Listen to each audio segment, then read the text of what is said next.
A las autoridades de las Naciones Unidas, los representantes de los distintos países que la integran y todos los ciudadanos del mundo que nos estén mirando, buenas tardes.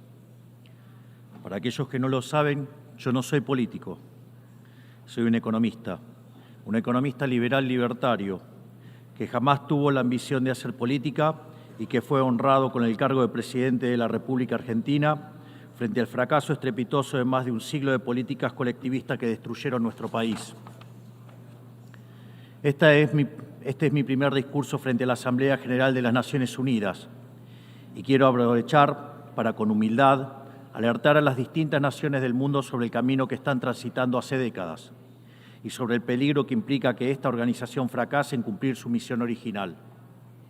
No vengo aquí a decirle al mundo lo que tiene que hacer. Vengo aquí a decirle al mundo, por un lado, lo que va a ocurrir si las Naciones Unidas continúan promoviendo las políticas colectivistas que vienen promoviendo bajo el mandato de la Agenda 2030, y por el otro, cuáles son los valores que la nueva Argentina defiende. Quiero, sí, comenzar dando crédito cuando el crédito corresponde. La Organización de Naciones Unidas nace del horror de la guerra más cruenta de la historia global, con el objetivo principal de que nunca volviera a ocurrir. Para ello, la organización grabó en piedra sus principios fundamentales en la Declaración Universal de Derechos Humanos. Ahí se consignó un acuerdo básico en torno a una máxima, que todos los seres humanos nacen libres e iguales en dignidad y derechos. Bajo la tutela de esta organización y la adopción de estas ideas, durante los últimos 70 años la humanidad vivió en periodo de paz global más largo de la historia, que coincidió también con el periodo de mayor crecimiento económico de la historia. Se creó un foro internacional donde las naciones pudieran dirimir sus conflictos a través de la cooperación, en vez de recurrir instantáneamente a las armas, y se logró algo impensado: sentar de manera permanente a las 5 potencias más grandes del mundo en una misma mesa, cada una con el mismo poder de veto, a pesar de tener intereses totalmente contrapuestos. Todo esto no hizo que el flagelo de la guerra desapareciera, pero se logró por ahora que ningún conflicto escalara a proporciones mundiales. El resultado fue que pasamos de tener 2 guerras mundiales en menos de 40 años, que en conjunto se cobraron más de 120 millones de vidas, a tener 70 años consecutivos de relativa paz y estabilidad global, bajo el manto de un orden que permitió al mundo entero integrarse comercialmente, competir y prosperar. Porque donde entra el comercio no entran las balas, decía Bastiat. Porque el comercio garantiza la paz, la libertad garantiza el comercio y la igualdad ante la ley garantiza la libertad. Se cumplió, en definitiva, lo que consignó el profeta Isaías y se lee en el parque cruzando la calle. Dios juzgará entre las naciones y arbitrará por los muchos pueblos. Forjarán sus espadas en rejas de arado y sus lanzas en podadoras. Nación no tomará espada contra nación, nunca más conocerán la guerra. Esto es lo que ha ocurrido mayormente bajo la tutela de las Naciones Unidas en sus primeras décadas. Y por eso, desde esta perspectiva, estamos hablando de un éxito destacable en la historia de las naciones que no puede ser soslayado. Ahora bien, en algún momento, y como suele ocurrir con la mayoría de las estructuras burocráticas que los hombres creamos, esta organización dejó de velar por los principios esbozados en su declaración fundante y comenzó a mutar. Una organización que había sido pensada esencialmente como un escudo para proteger el reino de los hombres se transformó en un leviatán de múltiples tentáculos que pretende decidir no solo qué debe hacer cada Estado-nación, sino también cómo deben vivir todos los ciudadanos del mundo. Así es como pasamos de una organización que perseguía la paz a una organización que le impone una agenda ideológica a sus miembros sobre un sinfín de temas que hacen a la vida del hombre en sociedad. El modelo de Naciones Unidas, que había sido exitoso, cuyo origen podemos rastrear en las ideas del presidente Wilson, que hablaba de la sociedad de paz sin victoria y que se fundaba en la cooperación de los Estados-nación, ha sido abandonado. Ha sido reemplazado por un modelo de gobierno supranacional de burócratas internacionales, que pretenden imponerle a los ciudadanos del mundo un modo de vida determinado. Lo que se está discutiendo esta semana aquí en Nueva York, en la Cumbre del Futuro, no es otra cosa que la profundización de ese rumbo trágico que esta institución ha adoptado. La profundización de un modelo que, en palabras del propio secretario de las Naciones Unidas, exige definir un nuevo contrato social a escala global, redoblando los compromisos de la Agenda 2030. Quiero ser claro en la posición de la Agenda Argentina. La Agenda 2030, aunque bien intencionada en sus metas, no es otra cosa que un programa de gobierno supranacional de corte socialista, que pretende resolver los problemas de la modernidad con soluciones que atentan contra la soberanía de los Estados-nación y violentan el derecho a la vida, a la libertad y a la propiedad de las personas. Es una agenda que pretende solucionar la pobreza, la desigualdad y la discriminación con legislación que lo único que hace es profundizarla. Porque la historia del mundo demuestra que la única manera de garantizar la prosperidad es limitando el poder del monarca, garantizando la igualdad ante la ley y defendiendo el derecho a la vida, a la libertad y a la propiedad de los individuos. Ha sido precisamente la adopción de esa agenda que obedece a intereses privilegiados y el abandono de los principios esbozados en la Declaración Universal de Derechos Humanos de las Naciones Unidas lo que tergiversó el rol de esta institución y la puso en una senda equivocada. Así, hemos visto cómo una organización que nació para defender los derechos del hombre ha sido una de las principales propulsoras de la violación sistemática de la libertad, como por ejemplo con las cuarentenas a nivel global durante el año 2020 y que debería ser considerado un delito de lesa humanidad. En esta misma casa, que dice defender los derechos humanos, han permitido el ingreso al Consejo de Derechos Humanos a dictaduras sangrientas como la de Cuba y Venezuela sin el más mínimo reproche. En esta misma casa, que dice defender los derechos de las mujeres, permite el ingreso al Comité para la Eliminación de la Discriminación contra la Mujer a países que castigan a sus mujeres por mostrar la piel. En esta misma casa, sistemáticamente, se ha votado en contra del Estado de Israel, que es el único país de Medio Oriente que defiende la democracia liberal, mientras se ha demostrado en simultáneo una incapacidad total de responder al flagelo del terrorismo.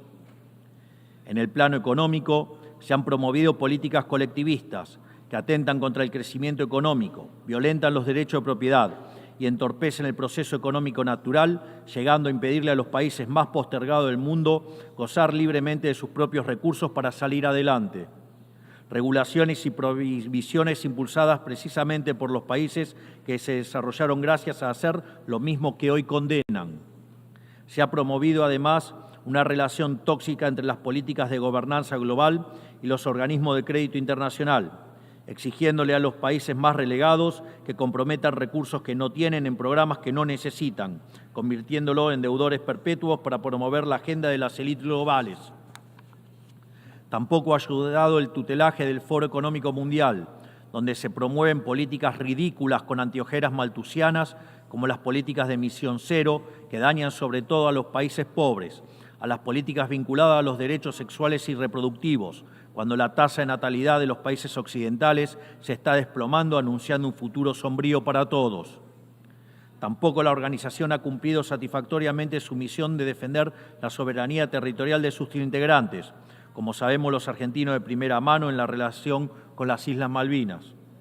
Y llegamos incluso a una situación en la que el Consejo de Seguridad, que es el órgano más importante de esta casa, se ha desnaturalizado, porque el veto de sus integrantes permanentes se empezó a utilizar en defensa de los intereses particulares de algunos. Así estamos hoy, con una organización impotente en brindar soluciones a los verdaderos conflictos globales, como ha sido la aberración y aberrante invasión rusa a Ucrania, que ya le ha costado la vida a más de 300.000 personas, dejando un tendal de más de 1 millón de heridos en el proceso. Una organización que en vez de enfrentar estos conflictos invierte tiempo y esfuerzo en imponerle a los países pobres qué, cómo y deben producir, con quién vincularse, qué deben comer y en qué creer, como pretende dictar el presente pacto del futuro.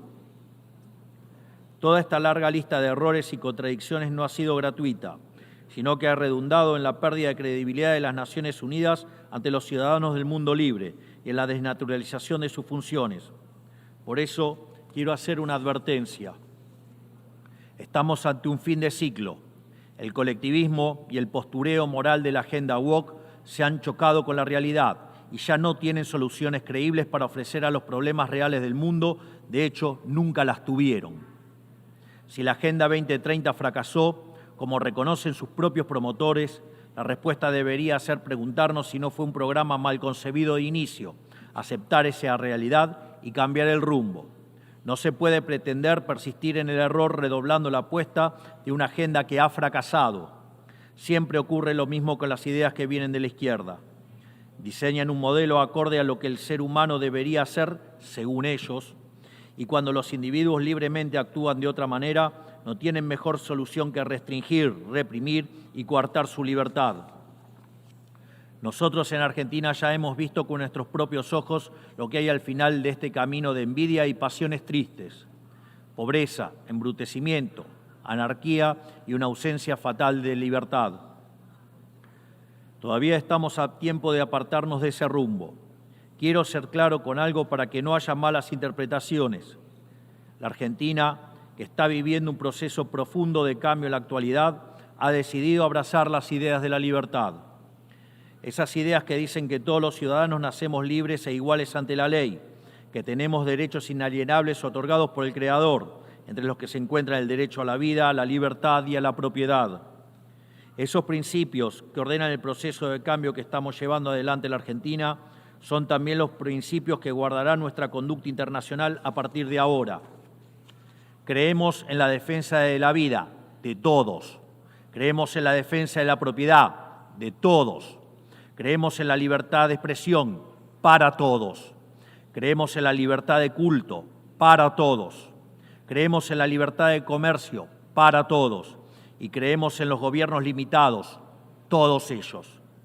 Y como en estos tiempos lo que sucede en un país impacta rápidamente en otros, creemos que todos los pueblos deben vivir libres de la tiranía y la opresión, ya sea que tome forma de opresión política, de esclavitud económica o de fanatismo religioso.